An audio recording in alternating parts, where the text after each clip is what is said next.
દેહજળ અને પરિવહન, body fluids and circulation. અત્યાર સુધી આપ ભણી ચૂક્યા છો કે જીવંત કોષોને પોષક ઘટકો, ઓક્સિજન અને અન્ય જરૂરી પદાર્થો મળવા જોઈએ. આ ઉપરાંત પેશીઓના સ્વસ્થ કાર્યો માટે ઉત્પન્ન થતા નકામા અને હાનિકારક પદાર્થો સતત દૂર થવા જોઈએ. તેટલા માટે આ પદાર્થોની કોષો સુધી અને કોષોમાંથી ગતિ માટે કાર્યદક્ષ ક્રિયાવિધિ આવશ્યક છે. વિવિધ પ્રાણી સમૂહો આ વહન માટે વિવિધ પદ્ધતિઓ વિકસાવે છે. સરળ સજીવો જેવા કે વાદળીઓ અને કોષ્ટાંત્રીઓ તેઓની આસપાસના પાણીનું પરિવહન તેઓની શરીર ગુહા દ્વારા કરી કોષોને પદાર્થોની આપ-લે માટે સાનુકૂળતા કરી આપે છે.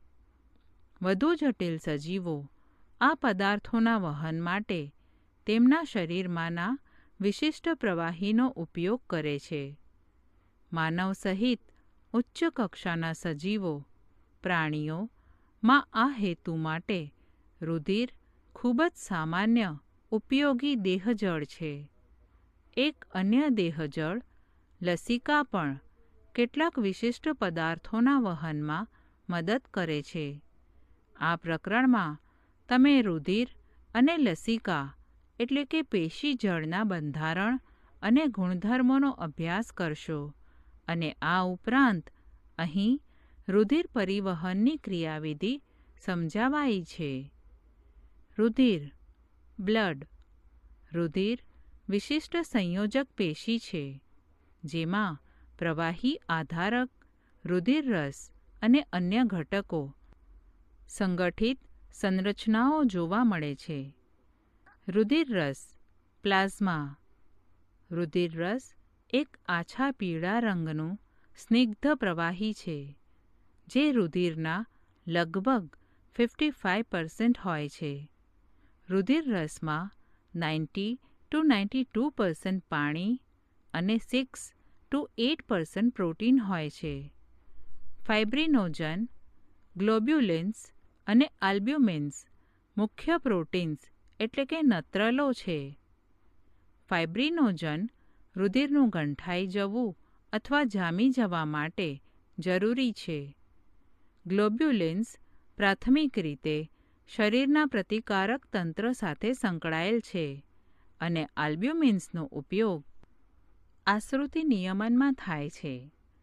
રુધિરરસમાં ઓછા પ્રમાણમાં ખનિજ આયનો જેવા કે Na+, Ca++, Mg++, HCO3-, Cl- વગેરે આવેલ છે. ગ્લુકોઝ, એમિનો એસિડ, લિપિડ વગેરે પણ રુધિરરસમાં તેઓની શરીરમાં સંક્રમણની અવસ્થામાં જોવા મળે છે. રુધિરના જામી જવાની અને ગંઠાઈ જવા માટેના કારકો નિષ્ક્રિય સ્વરૂપે રુધિરરસમાં હાજર હોય છે. ગંઠાઈ જવાના કારકો ક્લોટિંગ ફેક્ટર્સ વગરના રુધિરને સીરમ કહે છે. સંગઠિત પદાર્થો ફોર્મ્ડ એલિમેન્ટ્સ. એરિથ્રોસાઇટ્સ, લ્યુકોસાઇટ્સ અને રુધિર કણિકાઓ એટલે કે પ્લેટલેટ્સને સંયુક્ત રીતે સંગઠિત પદાર્થો કહે છે અને તે રુધિરનો લગભગ 45% ભાગ બનાવે છે. એરિથ્રોસાઇટ્સ અથવા રાતા રુધિર કોષો એટલે કે રક્તકણો RBCs, રેડ બ્લડ સેલ્સ ઓર એરિથ્રોસાઇટ્સ ઓર રેડ બ્લડ કોર્પ્યુસલ્સ અન્ય રુધિરના કોષો કરતાં વધુ હોય છે. એક સ્વસ્થ પુખ્ત માણસ એટલે કે મેનમાં રક્તકણો રુધિરમાં સરેરાશ 5 મિલિયનથી 5.5 મિલિયન પ્રતિ ઘન મિલીમીટર હોય છે. પુખ્તમાં રક્તકણો લાલ અસ્થિમજ્જામાં ઉત્પન્ન થાય છે. મોટાભાગના સસ્તનોમાં રક્તકણો કોષકેન્દ્ર વિહીન હોય છે અને તેમનો આકાર દ્વિઅંતરગોળ હોય છે. એમનો લાલ રંગ અને નામ એક લોહયુક્ત સંયુગ્મી એટલે કે જટિલ પ્રોટીન હિમોગ્લોબિનની હાજરીને કારણે હોય છે. સ્વસ્થ વ્યક્તિમાં દર 100 મિલી રુધિરે 12 to 16 ગ્રામ હિમોગ્લોબિન હોય છે. આ અણુઓ શ્વસન વાયુઓના વહનમાં અગત્યનો ભાગ ભજવે છે. રક્તકણોનો સરેરાશ જીવનકાળ 120 દિવસનો છે. ત્યારબાદ તે બરોળ એટલે કે રક્તકણોનું કબ્રસ્તાનમાં નાશ પામે છે. લ્યુકોસાઇટમાં એટલે કે શ્વેતકણ હિમોગ્લોબિનના અભાવને કારણે તે રંગવિહીન હોય છે. તેથી તે શ્વેત રુધિર કોષો, શ્વેતકણો, WBCs, white blood cells or leukocytes or white blood corpuscles તરીકે પણ ઓળખાય છે. તેઓ કોષ કેન્દ્રયુક્ત અને તુલનાત્મક રીતે ઓછા કે જે 1 ઘન મિલીમીટર રુધિરમાં સરેરાશ 6000 to 8000ની સંખ્યામાં જોવા મળે છે. લ્યુકોસાઇટ સામાન્ય રીતે અલ્પજીવી હોય છે. આપણે શ્વેતકણોના 2 મુખ્ય સ્વરૂપ પ્રકારો ધરાવીએ છીએ: કણિકામય અને કણિકાવિહીન. તટસ્થ કણો ઇયોસિનોફિલ્સ અને બેઝોફિલ્સ વિવિધ પ્રકારના કણિકામય શ્વેતકણો છે, જ્યારે લિમ્ફોસાઇટ્સ લસિકા કણો અને મોનોસાઇટ્સ એક કેન્દ્રીય કણો કણિકાવિહીન છે. તટસ્થ કણો કુલ શ્વેતકણોના સૌથી વધુ 60 to 65% પ્રમાણમાં આવેલા કોષો છે, જ્યારે બેઝોફિલ્સ સૌથી ઓછા 0.5 to 1% પ્રમાણમાં આવેલ છે. તટસ્થ કણો અને એક કેન્દ્રીય કણો 6 to 8% ભક્ષક કોષો છે, જે શરીરમાં પ્રવેશતા સૂક્ષ્મજીવોનો વિનાશ કરે છે. બેઝોફિલ્સ હિસ્ટેમાઇન, સેરોટોનિન, હિપેરિન વગેરેનો સ્ત્રાવ કરે છે અને સોજાની પ્રતિક્રિયાઓમાં સંકળાયેલ હોય છે. ઇયોસિનોફિલ્સ 2 to 3% ચેપથી બચાવ કરે છે અને એલર્જીક પ્રતિક્રિયાઓ સાથે સંકળાયેલ છે. લસિકા કણો 20 to 25% મુખ્ય 2 પ્રકારના છે: બી અને ટી સ્વરૂપ. બંને બી અને ટી લસિકા કણો શરીરની રોગપ્રતિકારકતા માટે જવાબદાર છે. રુધિર કણિકાઓને થ્રોમ્બોસાઇટ પણ કહે છે, જેઓ ખંડિત કોષો છે, જે મેગાકેરિયોસાઇટ્સ અસ્થિમજ્જાના વિશિષ્ટ કોષોમાંથી ઉત્પન્ન થાય છે. રુધિર સામાન્ય રીતે પ્રતિ ઘન મિલીમીટરમાં 150,000 to 350,000 રુધિર કણિકાઓ ધરાવે છે. રુધિર કણિકાઓ મોટે ભાગે રુધિર જામી જવા અથવા ગંઠાઈ જવા સાથે સંકળાયેલા વિવિધ ઘટકોનો સ્ત્રાવ કરે છે. તેમની સંખ્યામાં ઘટાડો રુધિર ગંઠાવવાની ખામી તરફ લઈ જાય છે, જેથી શરીરમાં રુધિરનો વધુ પડતો વ્યય થાય છે. રુધિર જૂથો બ્લડ ગ્રુપ્સ. તમે જાણો છો કે મનુષ્યનું રુધિર કેટલીક બાબતોમાં જુદું પડે છે, તેમ છતાં તે દેખાવમાં એક સરખું છે. રુધિરને વિવિધ પ્રકારોના જૂથોમાં વર્ગીકૃત કરવામાં આવ્યું છે. આમાંના મુખ્ય 2 જૂથ ABO અને RH નો બહોળા પ્રમાણમાં વિશ્વભરમાં ઉપયોગ થાય છે. ABO જૂથ ABO ગ્રુપિંગ. ABO જૂથ RBCs એટલે કે રક્તકણોની સપાટી ઉપર આવેલ 2 એન્ટિજન્સ પ્રતિજન રોગપ્રતિકારકતાને પ્રેરતું રસાયણ A અને Bની હાજરી અને ગેરહાજરી ઉપર આધારિત છે. સમાન રીતે વિવિધ વ્યક્તિઓના રુધિરરસ 2 કુદરતી પ્રાકૃતિક એન્ટિબોડી પ્રતિદ્રવ્ય એન્ટિજનની પ્રતિક્રિયા દ્વારા ઉત્પન્ન થતું પ્રોટીન ધરાવે છે. A, B, એ બી અને ઓ 4 રુધિર જૂથોમાં એન્ટીજન અને એન્ટીબોડીનું વિતરણ કોષ્ટકમાં આપેલ છે.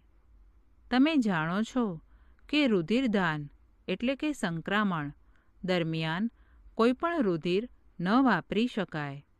રુધિરદાન પહેલાં ધ્યાનપૂર્વક દાતાના રુધિરને ગ્રાહીના રુધિર સાથે મેળવવું જોઈએ, જેથી ગંઠાવવું, ક્લમ્પિંગ, આરબીસીઝનું તૂટવું જેવી ગંભીર સમસ્યાઓને દૂર રાખી શકાય. દાતાઓની સુસંગતતા પણ કોષ્ટકમાં આપેલ છે. રુધિર જૂથ અને દાતા સુસંગતતા. રુધિર જૂથ આરબીસીસ પરના એન્ટીજન, રુધિર રસમાંના એન્ટીબોડી, દાતા રુધિર જૂથ. એ એન્ટી બી, એ ઓ, બી એન્ટી એ, બી ઓ, એ બી ગેરહાજર, એ બી ઓ ગેરહાજર, એન્ટી એ, બી ઓ. ઉપરોક્ત કોષ્ટકથી એ સ્પષ્ટ છે કે ઓ રુધિર જૂથવાળું રુધિર કોઈપણ રુધિર જૂથવાળા વ્યક્તિને આપી શકાય છે અને તેથી ઓ રુધિર જૂથવાળા વ્યક્તિઓને સર્વદાતા કહે છે. એ બી રુધિર જૂથવાળો વ્યક્તિ એ બી ઉપરાંત બીજા રુધિર જૂથો ધરાવતું રુધિર લઈ શકે છે. તેથી આવા વ્યક્તિઓને સર્વગ્રાહી કહે છે. RH જૂથ, RH ગ્રુપિંગ.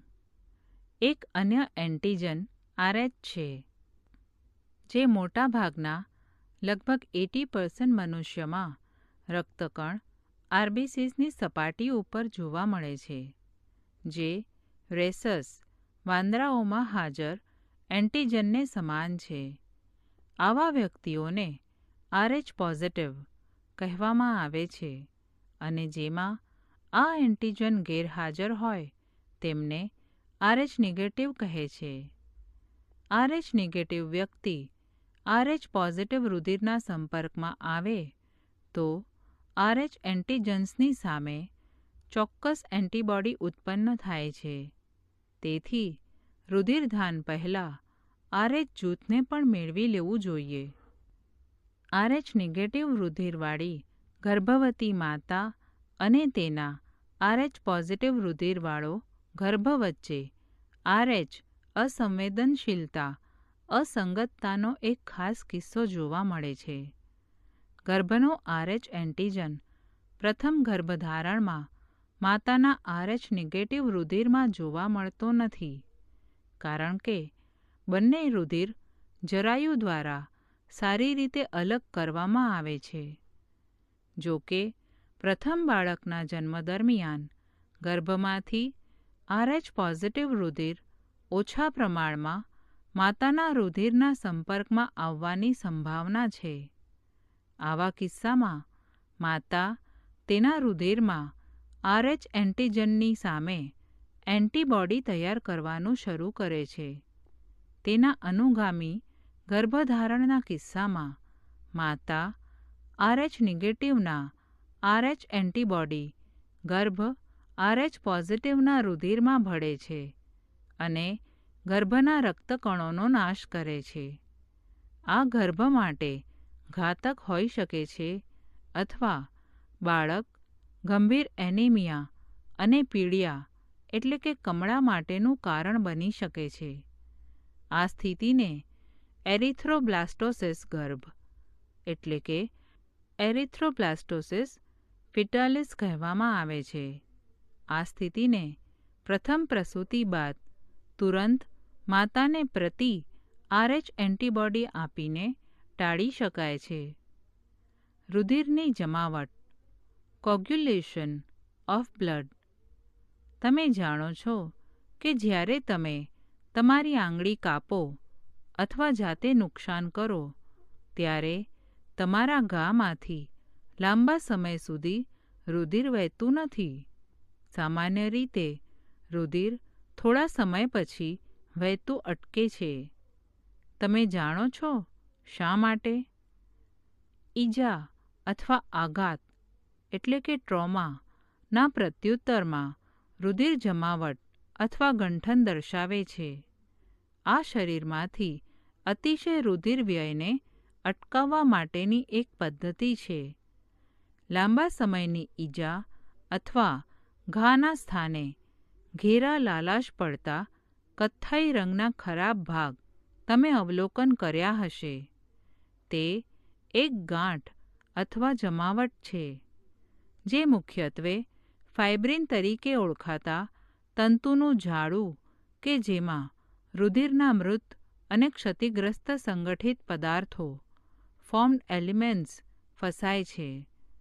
ફાઇબ્રિન ઉત્સેચક થ્રોમ્બિન દ્વારા રુધિર રસમાં નિષ્ક્રિય ફાઇબ્રિનોજનના રૂપાંતરણ દ્વારા નિર્માણ પામે છે. થ્રોમ્બિન્સ પ્રોથ્રોમ્બિન તરીકે ઓળખાતા એક અન્ય રુધિર રસમાંના નિષ્ક્રિય પદાર્થમાંથી રચાય છે. ઉપરોક્ત પ્રક્રિયા માટે ઉત્સેચક સંકુલ થ્રોમ્બોકાઇનેઝ આવશ્યક છે. આ ઉત્સેચકીય સંકુલ રુધિર રસમાં હાજર અનેક નિષ્ક્રિય કારકોની મદદથી શ્રેણીબદ્ધ ઉત્સેચકીય પ્રક્રિયા કાસ્કેડ પ્રક્રિયા દ્વારા રચાય છે. એક ઈજા અથવા ઘા રુધિરમાં હાજર રુધિર કણિકાઓને ચોક્કસ કારકોને મુક્ત કરવા માટે પ્રેરિત કરે છે, જેથી જામી જવાની પ્રક્રિયા સક્રિય થાય છે. ઈજાના સ્થાને પેશી દ્વારા ચોક્કસ મુક્ત થતા કારકો પણ રુધિર જામી જવાની ક્રિયાનો પ્રારંભ સક્રિય કરે છે. કેલ્શિયમ આયનો ગંઠાવવામાં ખૂબ મહત્વની ભૂમિકા ભજવે છે. લસિકા, પેશીય જળ, લિમ્ફ, ટિશ્યુ ફ્લુઇડ. રુધિર જ્યારે પેશીઓની રુધિર કેશિકાઓમાંથી પસાર થાય છે ત્યારે મોટા કદના પ્રોટીન અને લગભગ સંગઠિત પદાર્થોને છોડીને રુધિરમાંથી પાણી અને પાણીમાં દ્રાવ્ય એવા ઘણા નાના પદાર્થો પેશીના કોષોની વચ્ચેની જગ્યામાં બહાર નીકળે છે. આ મુક્ત થતા પ્રવાહીને આંતરકોશીય જળ અથવા પેશીય જળ કહે છે. તેમાં રુધિર રસના જેવી જ ખનિજ વહેંચણી જોવા મળે છે. રુધિર અને કોષોની વચ્ચે પોષક તત્વો, વાયુઓ વગેરેનું વિનિમય હંમેશા આ પ્રવાહી દ્વારા થાય છે. વાહિકાઓનું વિસ્તૃત માળખું કે જેને લસિકા તંત્ર કહે છે, જે આ જળને એકત્ર કરી મોટી શિરાઓમાં પાછું ઠાલવે છે. લસિકા તંત્રમાં જોવા મળતા આ જળને લસિકા કહે છે. લસિકા એક રંગહીન પ્રવાહી છે જે વિશિષ્ટ લસિકા કણો ધરાવે છે, જે શરીરની પ્રતિરક્ષા એટલે કે રોગ પ્રતિકારકતા પ્રતિક્રિયા માટે જવાબદાર છે. લસિકા પોષક ઘટકો, અંતઃસ્ત્રાવો વગેરે માટે પણ એક મહત્વપૂર્ણ વાહક છે. આંતરડાના રસાંકુરોમાં હાજર પયસ્વિની એટલે કે લેક્ટિલ્સ માં રહેલ લસિકા દ્વારા ચરબીનું શોષણ થાય છે.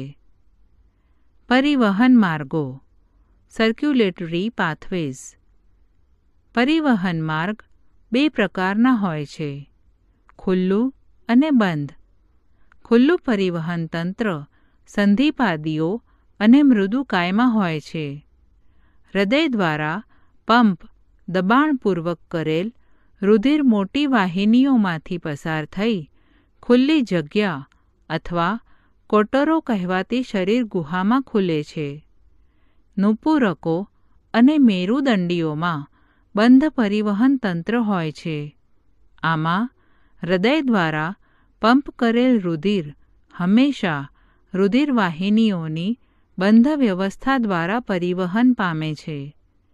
આ પ્રકારનો રુધિર પરિવહન માર્ગ વધારે લાભદાયક હોય છે, કેમ કે આમાં રુધિર પ્રવાહ સરળતાથી નિયંત્રિત કરી શકાય છે. બધા જ પૃષ્ઠવંશીઓ સ્નાયુલખંડીય હૃદય ધરાવે છે.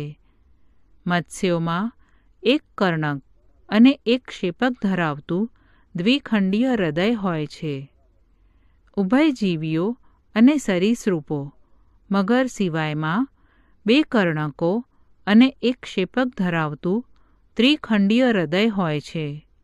જ્યારે મગર, પક્ષીઓ અને સસ્તનોમાં બે કર્ણકો અને બે ક્ષેપકો ધરાવતું ચતુર્થખંડીય હૃદય હોય છે.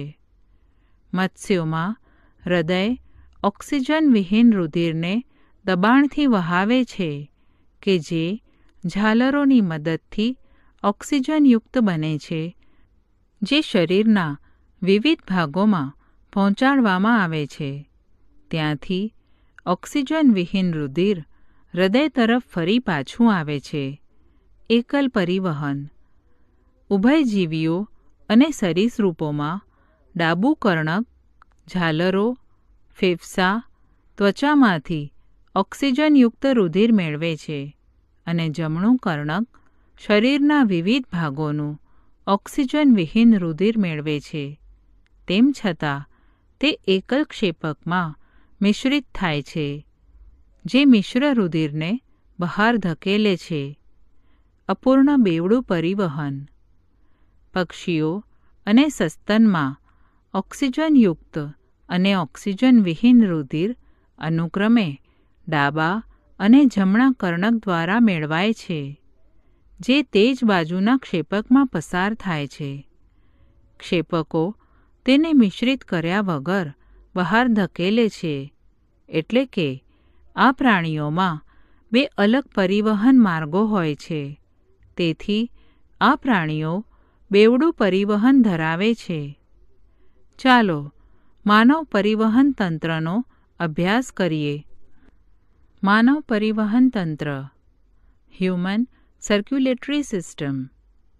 માનવ પરિવહન તંત્ર, જેને રુધિરાભિસરણ તંત્ર પણ કહે છે, જે સ્નાયુલખંડીય હૃદય, બંધ શાખિત રુધિરવાહિનીઓનું જાડું અને પરિવહન પામતું પ્રવાહી રુધિર ધરાવે છે. હૃદય મધ્ય ગર્ભસ્તરમાંથી ઉત્પન્ન થતું અંગ છે, જે ઉરસીય ગુહામાં ગોઠવાયેલ છે, જે બે ફેફસાની વચ્ચે સાધારણ ડાબી બાજુ આવેલ છે. તે બંધ મુઠ્ઠી જેટલા કદનું હોય છે. તે બેવડી પટલમય કોથળી પરિહૃદ આવરણ દ્વારા રક્ષિત હોય છે, જેમાં પરિહૃદ જળ આવેલ હોય છે. આપણું હૃદય ચારખંડીય છે. બે તુલનાત્મક રીતે નાના ઉપરના ખંડોને કર્ણકો કહે છે અને બે મોટા નીચેના ખંડોને ક્ષેપકો કહે છે. આંતરકર્ણક પટલ તરીકે ઓળખાતી પાતળી દિવાલ જમણા અને ડાબા કર્ણકોને જુદા પાડે છે, જ્યારે જાડી દિવાલ આંતરક્ષેપક પટલ ડાબા અને જમણા ક્ષેપકોને જુદા પાડે છે. એક જ બાજુના કર્ણક અને ક્ષેપક પણ જાડી તંતુમય પેશી, જેને કર્ણકક્ષેપક પટલ કહે છે, તેના દ્વારા જુદા પડે છે. જો કે આ પટલોમાં એક એક છિદ્ર હોય છે, જેના દ્વારા એક જ બાજુના બંને ખંડોને જોડાય છે. જમણા કર્ણક અને જમણા ક્ષેપક વચ્ચેનું છિદ્ર 3 સ્નાયુલ પડદા કસ્પ દ્વારા નિર્મિત ત્રિદલ વાલ્વ દ્વારા સુરક્ષિત હોય છે, જ્યારે દ્વિદલ અથવા મિત્રલ વાલ્વ ડાબા કર્ણક અને ડાબા ક્ષેપક વચ્ચેના છિદ્રને સુરક્ષિત કરે છે. જમણા અને ડાબા ક્ષેપકનું અનુક્રમે ફુફ્ફુસીય ધમની અને મહાધમની ધમની કાંડમાં ખુલતું છિદ્ર અર્ધચંદ્રાકાર વાલ્વ ધરાવે છે. હૃદયના વાલ્વો રુધિરના પ્રવાહને ફક્ત એક જ દિશામાં જવા દે છે, એટલે કે કર્ણકોમાંથી ક્ષેપકોમાં અને ક્ષેપકોમાંથી ફુફ્ફુસીય ધમની અને મહાધમની ધમની કાનમાં આ વાલ્વ રુધિર પ્રવાહને પાછો ફરતો રોકે છે. સમગ્ર હૃદય હૃદ સ્નાયુઓનું બનેલ છે. ક્ષેપકોની દિવાલ કર્ણકોની સાપેક્ષમાં વધુ જાડી હોય છે. વિશિષ્ટ હૃદ સ્નાયુ કે જેને ગાંઠ પેશી કહે છે તે પણ હૃદયમાં વહેંચાયેલ છે.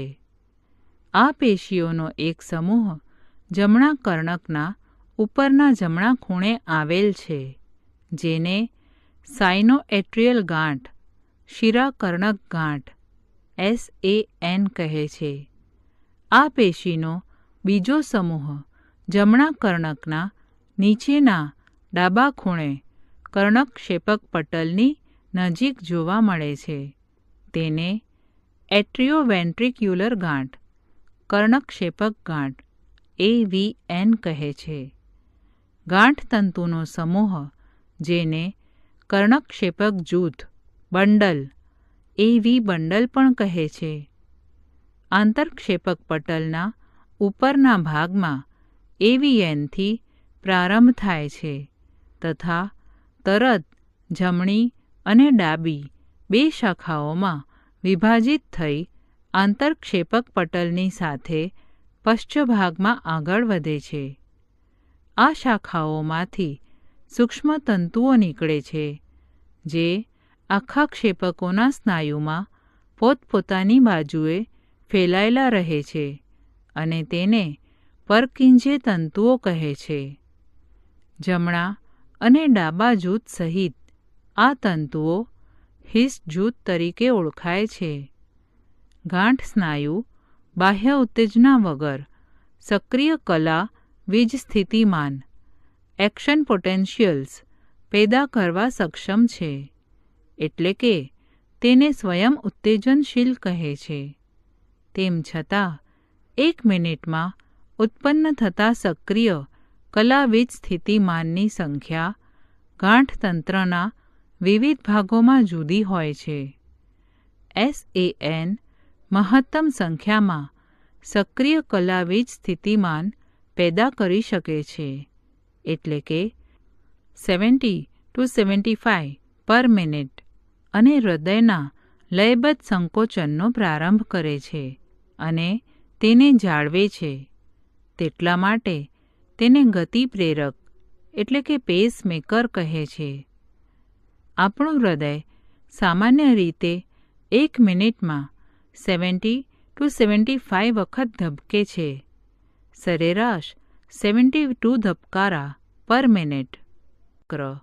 Cardiac cycle. હૃદય કેવી રીતે કાર્ય કરે છે? ચાલો આપણે જોઈએ. શરૂઆતમાં બધા જ ચારે ખંડો શિથિલ અવસ્થામાં હોય છે, એટલે કે તેઓ સંયુક્ત રીતે ડાયેસ્ટોલ શિથિલન તબક્કોમાં હોય છે. જે સમયે ત્રિદલ અને દ્વિદલ વાલ્વો ખુલે છે, જેથી રુધિર ફુફ્ફુસ શિરા અને મહાશિરામાંથી અનુક્રમે ડાબા અને જમણા ક્ષેપકોમાં ડાબા અને જમણા કર્ણક દ્વારા પહોંચે છે. આ તબક્કે અર્ધચંદ્રાકાર વાલ્વો બંધ હોય છે. હવે SAN સક્રિય કલાવીજ સ્થિતિમાન પેદા કરે છે, જે બંને કર્ણકોને ઉત્તેજિત કરી કર્ણકોનું એકસાથે સિસ્ટોલ એટલે કે સંકોચન પ્રેરે છે. આ ક્રિયાથી રુધિરનો પ્રવાહ ક્ષેપકમાં આશરે 30% વધે છે. ક્ષેપકમાં સક્રિય કલાવીજ સ્થિતિમાનનું સંચાલન AVN અને AV જૂથ દ્વારા થાય છે, જ્યાંથી હિસના જૂથ તેને સમગ્ર ક્ષેપકના સ્નાયુઓ સુધી પહોંચાડે છે. તેના કારણે ક્ષેપકના સ્નાયુમાં સંકોચન થાય છે. ક્ષેપક સિસ્ટોલ. ક્ષેપકના સિસ્ટોલની સાથે સાથે કર્ણક ડાયેસ્ટોલ પામે છે. ક્ષેપક સિસ્ટોલ ક્ષેપક દાબ એટલે કે દબાણ વધારે છે, જે ત્રિદલ અને દ્વિદલ વાલ્વોને બંધ કરે છે, જેને કારણે રુધિરનો ઉલટો પ્રવાહ કર્ણકો તરફ થતો નથી. ક્ષેપક દાબ વધતા તે ફુફ્ફુસ ધમની જમણી બાજુ અને મહાધમની ડાબી બાજુનું રક્ષણ કરતા અર્ધચંદ્રાકાર વાલ્વો દબાણપૂર્વક ખુલે છે, જે રુધિરના પ્રવાહને ક્ષેપકોમાંથી આ વાહિનીઓ દ્વારા પરિવહન પથમાં દાખલ કરે છે. હવે ક્ષેપકો શિથિલ થાય છે. ક્ષેપક ડાયસ્ટોલ અને ક્ષેપક દાબ ઘટે છે, જેથી અર્ધચંદ્રાકાર વાલ્વો બંધ થાય છે, જેથી રુધિરનો ક્ષેપકમાં ઉલટો પ્રવાહ અટકે છે. હજુ આગળ ક્ષેપકનું દબાણ ઘટે ત્યારે કર્ણકમાં રુધિરનું દબાણ વધુ હોવાને કારણે ત્રિદલ અને દ્વિદલ વાલ્વો ખુલી જાય છે. આવી રીતે શિરાઓમાંથી આવેલું રુધિરનો પ્રવાહ કર્ણકથી ફરી ક્ષેપકમાં શરૂ થઈ જાય છે. ક્ષેપકો અને કર્ણકો ફરીથી અગાઉની માફક શિથિલ સંયુક્ત ડાયસ્ટોલ સ્થિતિમાં આવે છે. SAN નવો સક્રિય કલાવિત સ્થિતિમાન પેદા કરે છે અને ઉપર વર્ણવેલી પ્રક્રિયા તે જ ક્રમમાં પુનરાવર્તિત થાય છે અને પ્રક્રિયા સતત ચાલતી રહે છે. આ હૃદયની પરંપરાગત ઘટના કે જે ચક્રીય રીતે પુનરાવર્તિત થાય છે તેને હૃદચક્ર કહે છે અને તેમાં કર્ણકો અને ક્ષેપકોનું સિસ્ટોલ અને ડાયસ્ટોલ સમાવિષ્ટ છે. અગાઉ જણાવ્યા પ્રમાણે હૃદય પ્રતિ મિનિટે 72 વખત ધબકે છે, એટલે કે ઘણા હૃદચક્રો 1 મિનિટમાં ચાલે છે. આમાંથી નક્કી કરી શકાય છે કે એક હૃદચક્રનો સમય 0.8 સેકન્ડ છે. હૃદચક્ર દરમિયાન દરેક ક્ષેપક આશરે 70 મિલી રુધિર બહાર ધકેલે છે, જેને સ્ટ્રોક વોલ્યુમ એટલે કે સ્પંદન કદ કહે છે. સ્ટ્રોક વોલ્યુમને હૃદદર પ્રતિ મિનિટ ધબકારાની સંખ્યા વડે ગુણવાથી હૃદ કાર્યક્ષમતા મળે છે. તે માટે હૃદ કાર્યક્ષમતાને દર મિનિટે દરેક ક્ષેપક દ્વારા બહાર કાઢવામાં આવતા રુધિરનું કદ તરીકે વ્યાખ્યાયિત કરવામાં આવે છે, જે સ્વસ્થ વ્યક્તિમાં 5000 મિલી અથવા 5 લિટર છે. આપણે સ્ટ્રોક વોલ્યુમ તથા હૃદદરને બદલવાની ક્ષમતા ધરાવીએ છીએ, જેથી હૃદ કાર્યક્ષમતા પણ બદલાય છે. ઉદાહરણ તરીકે, સામાન્ય માણસ કરતાં રમતવીરની હૃદ કાર્યક્ષમતા ઘણી વધુ હોય છે.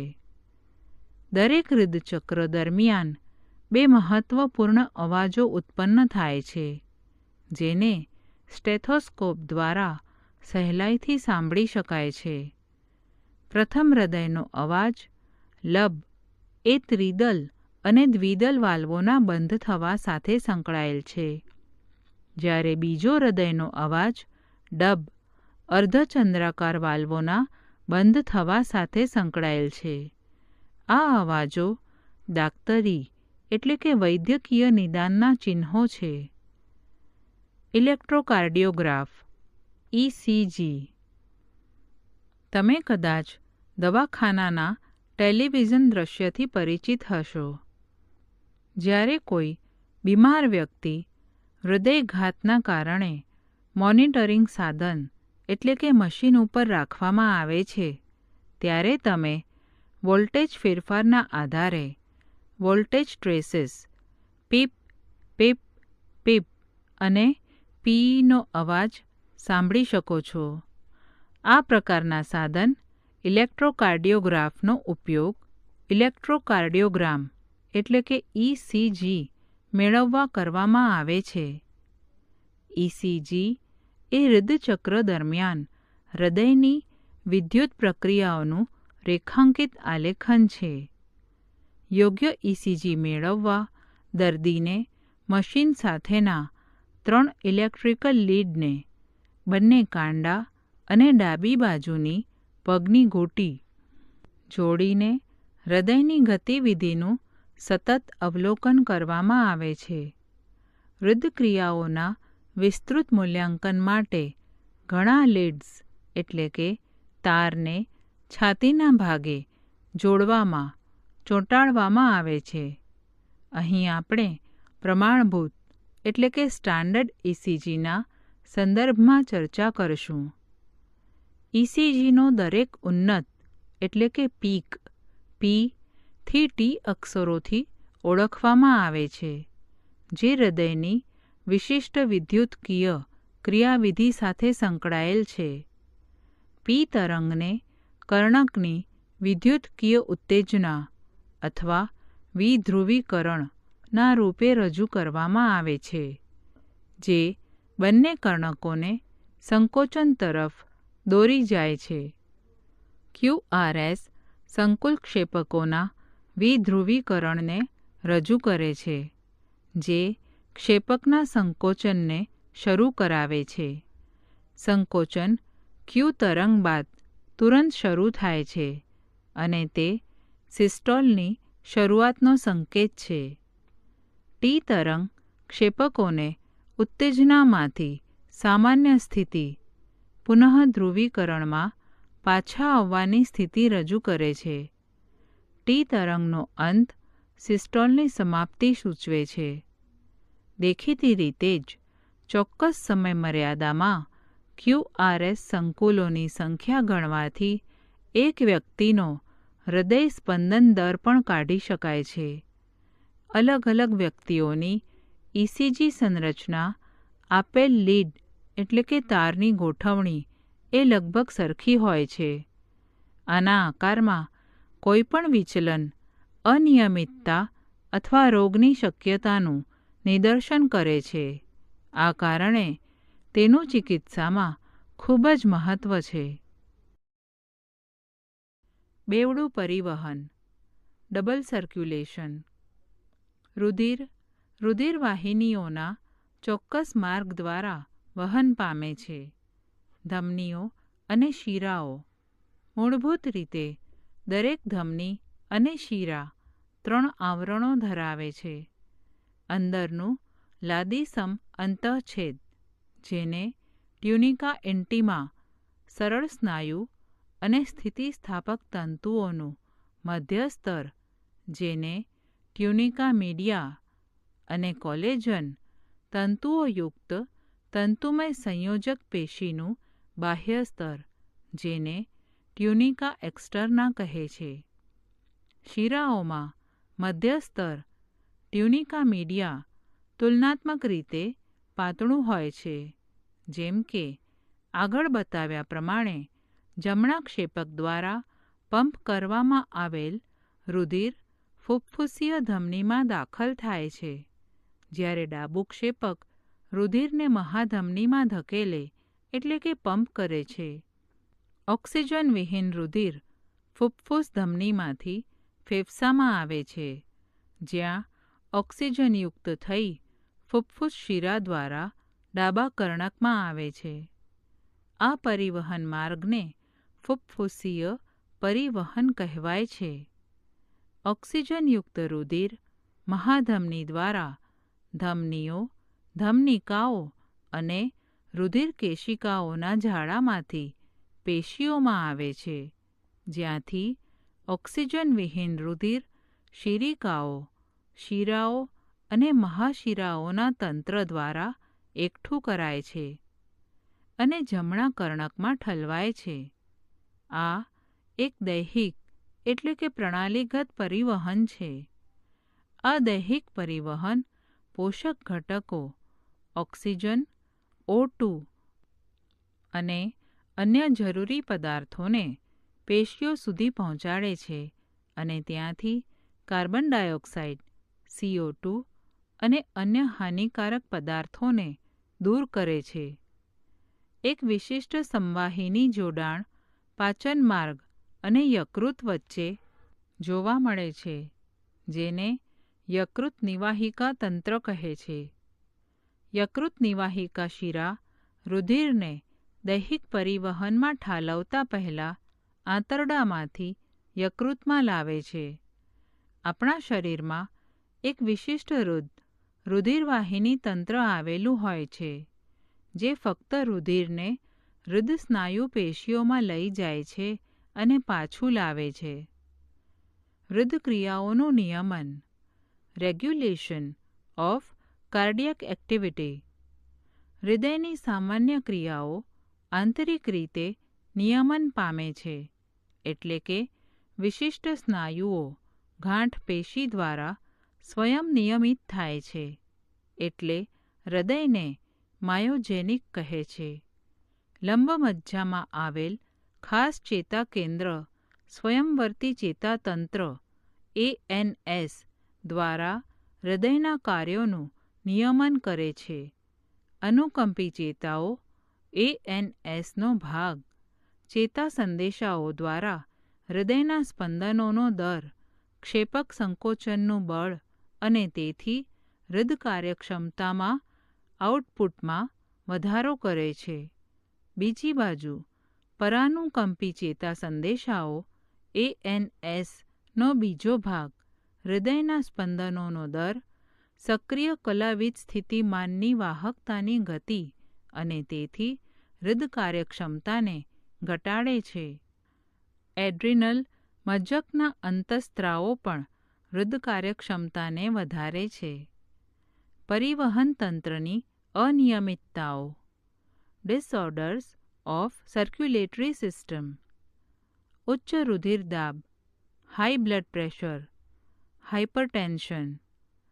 ઉચ્ચ રુધિર દાબ, હાઇપરટેન્શન શબ્દ રુધિરના સામાન્ય 120/80 દબાણ કરતાં વધુ દબાણ માટે વપરાય છે. આમાં 120 mmHg પારાના દબાણના મિલીમીટર માપ સિસ્ટોલિક અથવા પમ્પિંગ દબાણ છે અને 80 mmHg એ ડાયસ્ટોલિક અથવા આરામ દબાણ છે. જ્યારે કોઈ વ્યક્તિનું વારંવાર રુધિર દબાણ ચકાસતા તે 140/90 અથવા વધુ હોય તો તે હાઇપરટેન્શન પ્રદર્શિત કરે છે.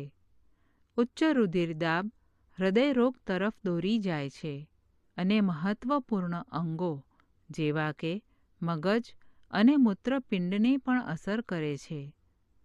હૃદધમની રોગ, કોરોનરી આર્ટરી ડિઝીઝ CAD. એથેરોસ્ક્લેરોસિસથી પણ જાણીતા કોરોનરી આર્ટરી ડિઝીઝ CADમાં હૃદયસ્નાયુઓને રુધિર પુરવઠો પહોંચાડતી રુધિરવાહિનીઓને અસર થાય છે, જેમાં કેલ્શિયમ, ચરબી, કોલેસ્ટેરોલ અને તંતુમય પેશીઓની જમાવટ ધમનીઓના પોલાણમાં ઘટાડો પ્રેરે છે. એન્જાઇના, તેને એન્જાઇના પેક્ટોરિસ પણ કહે છે. હૃદયસ્નાયુઓમાં જ્યારે પૂરતો ઓક્સિજન ન પહોંચે ત્યારે છાતીમાં તીવ્ર દુખાવો થાય છે, તે તેનું લક્ષણ છે. એન્જાઇના કોઈપણ ઉંમરના પુરુષ અને સ્ત્રીને થઈ શકે છે, પરંતુ મધ્ય ઉંમર અને મોટી ઉંમરનાઓમાં તે વધુ સામાન્ય છે.